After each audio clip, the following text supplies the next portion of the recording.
Bonjour à vous toutes et toutes et bienvenue dans votre nouveau podcast conçu pour vous faire découvrir le monde du numérique à un très large public avec des mots simples et accessibles à tous.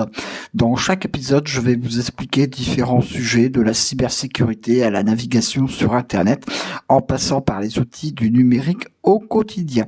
Le tout de la manière la plus claire et la plus simple possible pour que tout le monde puisse comprendre, des plus jeunes aux seniors, parce que le numérique est pour tout le monde et que chacun peut y trouver sa place. Alors installez-vous confortablement et bienvenue dans ce nouveau podcast. Alors, quel est le sujet de ce nouveau podcast ?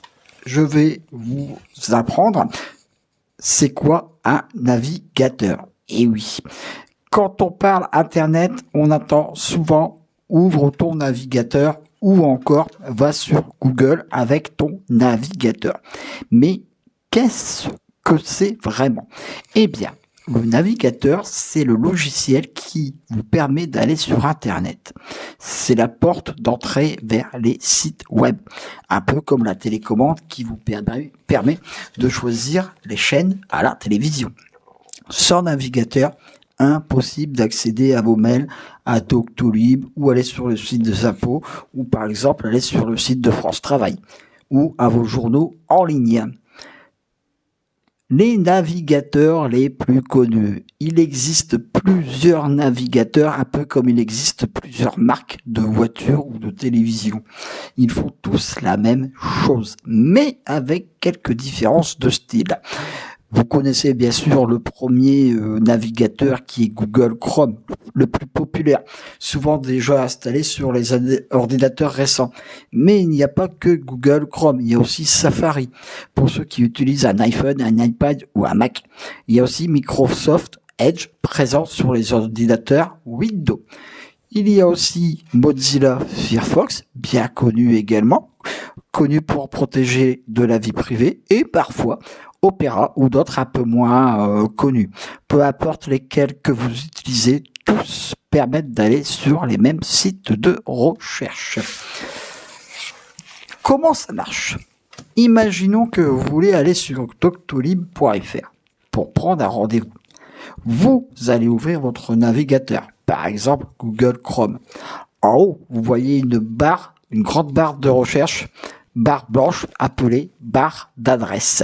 C'est ici que vous allez écrire le nom du site, par exemple doctolib.fr.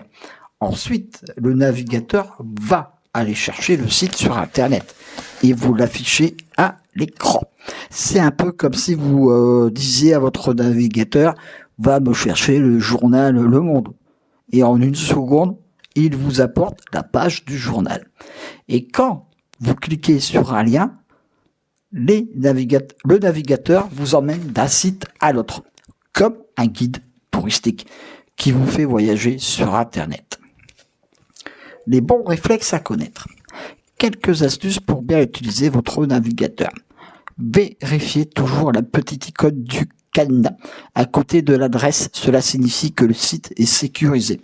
Je ferai prochainement un podcast sur comment reconnaître un site sécurisé. Méfiez-vous des fenêtres qui s'ouvrent toutes seules ou des publicités qui demandent de cliquer ici. Un vrai site ne vous demandera jamais vos informations personnelles sans raison. Fermez les onglets dont vous n'avez plus besoin. Cela évite de ralentir votre ordinateur. Enfin, faites les mises à jour du navigateur. Elles servent à vous protéger et à améliorer son fonctionnement.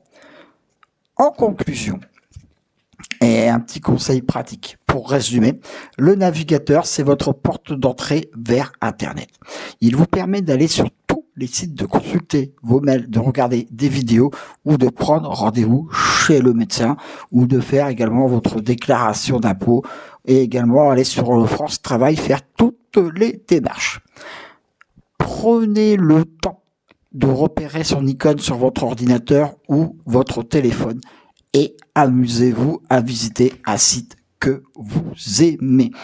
Merci de m'avoir écouté pour ce podcast sur qu'est-ce que c'est un navigateur.